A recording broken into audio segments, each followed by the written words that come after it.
Anders, great to have you. Thank you. Good morning. Good morning. Can you introduce yourself? For sure. My name is Anders Dalgaard. I'm a recent executive MBA graduate from DTU. I am an analytics practice partner, and I'll elaborate a bit on that, at Teradata. Teradata is a US-based analytics company, and my job is to basically do business development in both EMEA and Asia Pacific, alongside a team of, I think, 25, 30 other people in certain industries. And my job is actually to bridge the capabilities of Teradata systems with the customers or prospects' strategic ambitions, goals, and aspirations.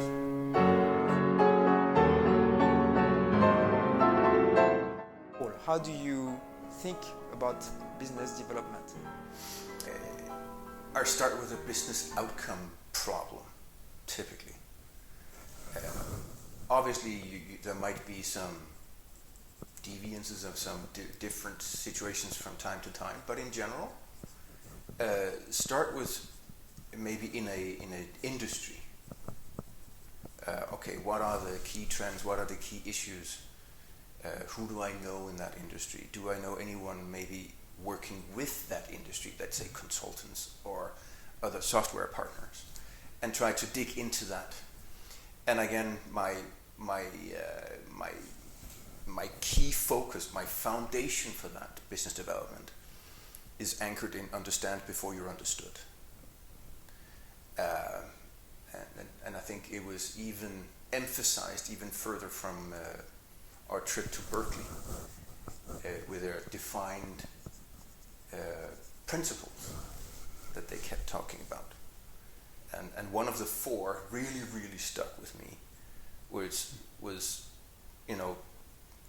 question status quo, not challenge status quo. Coming back to what they also talked, Rich Lyons talked about the intentionality. Be very careful of your words. So the intentionality here, related also to the business development, is really ask better questions. Question the status quo of the customer or prospect, rather than challenge, because you have no clue why things are they are. And if you start challenging without understanding before you're understood, you're up for trouble. Is my thinking here. But it's a relationship thing.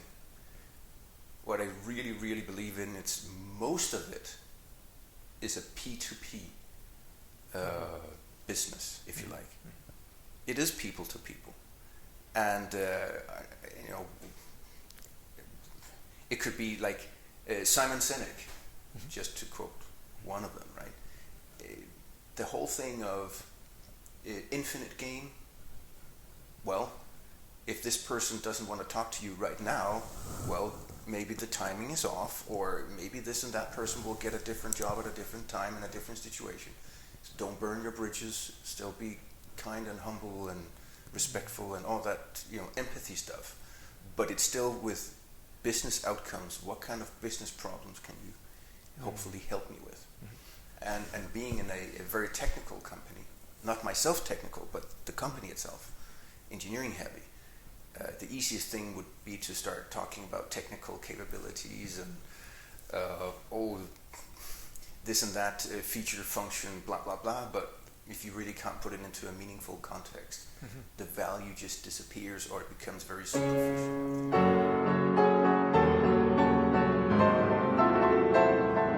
What do you think companies miss when they approach that topic? Here is technology we can make great use of for our company.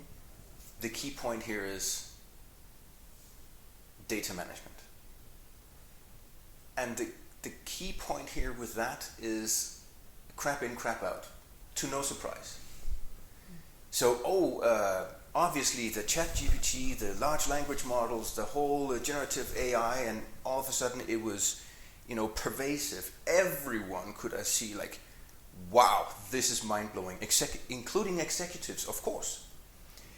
So it's now easy to come across and say, well, this can change our industry, let's invest a ton of money in this because I can see with our own eyes what it can do. I think what many executives are missing is that if you're looking for artificial intelligence and your data management is crap, you're just getting artificial. Because it's not intelligent. You might even have, it's dangerous for you. Whatever advice it comes up with, or comes up with crazy kind of, no, compliance is going bonkers over it. And also because data management is so not sexy, right? Getting the truth, getting the trusted, the golden data, and from many different data sources is hard work. It is tough. It is very difficult. And it can be time consuming. And we have to invest in some boring infrastructure before I get to the good stuff. Oh, just give me a few recent PhDs and they can, work in a sandbox and do one great model. Sure. But we have customers running hundreds of millions of models in production. How the bleep are you going to, deal with that? And by the way, the data will drift over time. So just putting whatever model in production, which is tough enough in itself, and not after 6 months because then the model is irrelevant.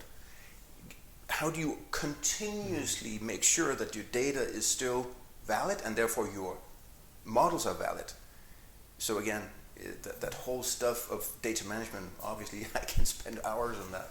But I think a key point is, if you want to have transformative value, business outcomes value from artificial intelligence, do not underestimate the effort and investment needed, and time, by the way. Even if you spend a lot of money, it's going to take you time. Because otherwise you might incurring too much risk, really. Thank you.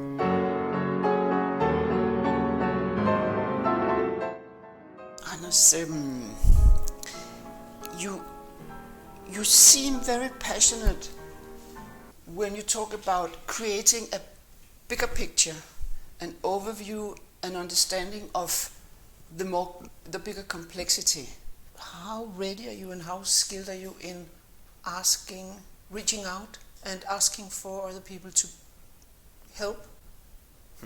How skilled? 1 to 10? I mean, I don't know. I think I am. Again, to me, it's more of an inherent thing. Okay. That from relationships, whether they are internal or external, whether they're personal or professional,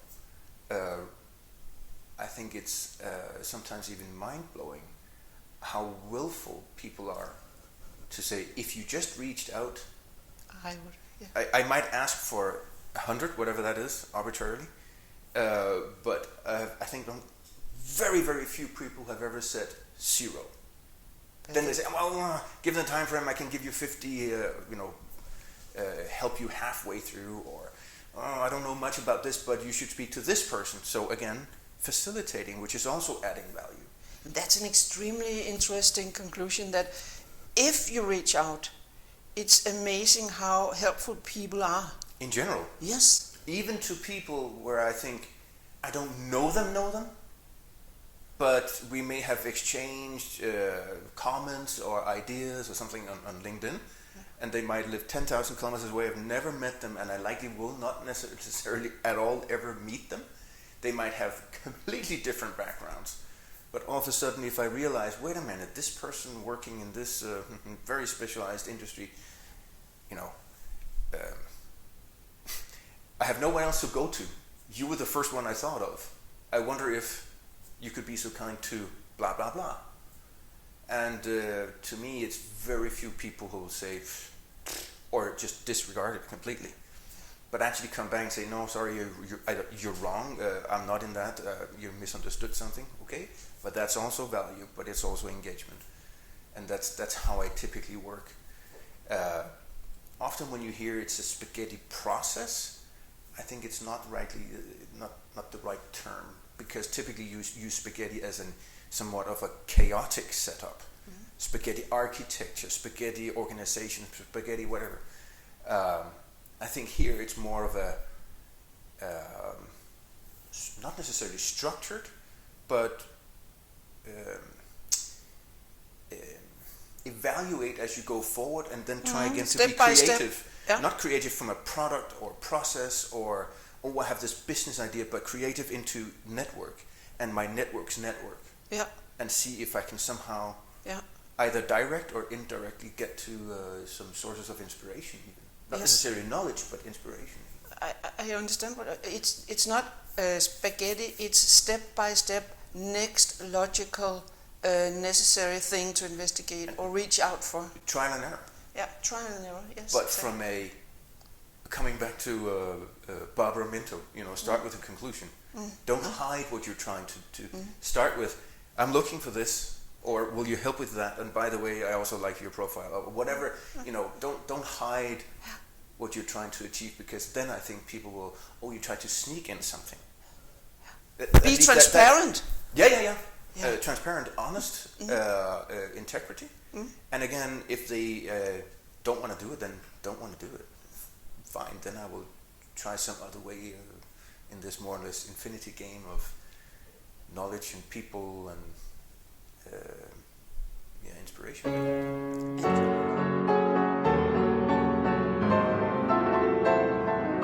You have a very influential epiphany from your past. Could you say a few words about that? For sure. It's the term positive insubordination. And obviously, no leader wants insubordination.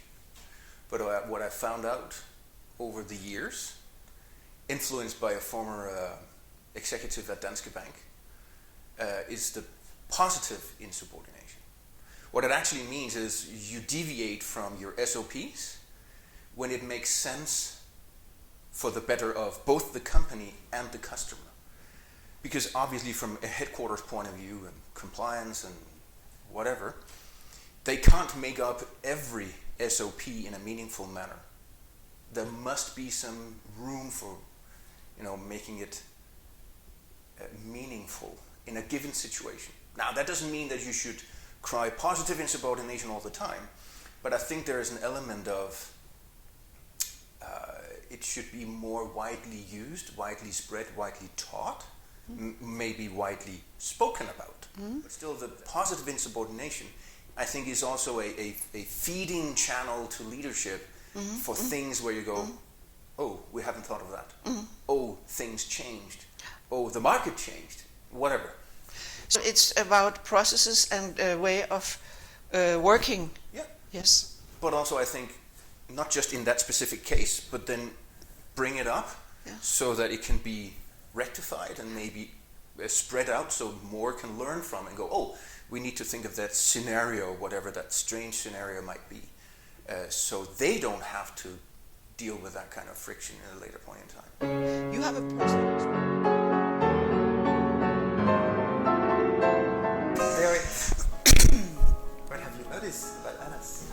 I have noticed a very interesting combination between, I see him as very analytical, and at the same time he really underline and stress how important it is for him to be in an ongoing process towards the unknown. So it's a combination of being linear and not linear at the same time. He's also very much interested, of course, in relationships, in humans, but from a very analytical approach. What is needed as the next step? So he's a kind of a mix, and that's very interesting. That he came from finance, he did a lot of development, and then now he's in somehow a creative process. What next step is needed, and then he will figure out and he will take it. I also understood the reason why he chose to do an EMBA was, he wants to be challenged, and he wants to challenge his own way of thinking, to create to support his analytical power more and more and more, and doing the hard work to be inspired, to find the inspiration. It's like a guy who experiences job lykke. Job happiness, not happiness. Yeah, a very deep level. He talks about waking up in the morning and being ignited from an inner drive. That is job lykke. He wants to ask the better question. He said that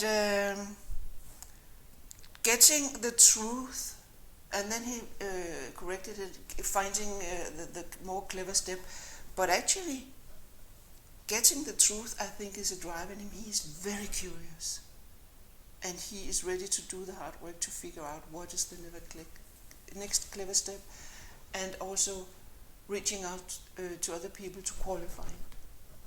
So a strong mix between hard brain work, analysis, analytical work, and figuring out how to connect, how to relate, how to create definitely not superficial la-di-da relationships, but qualified, interesting relationships.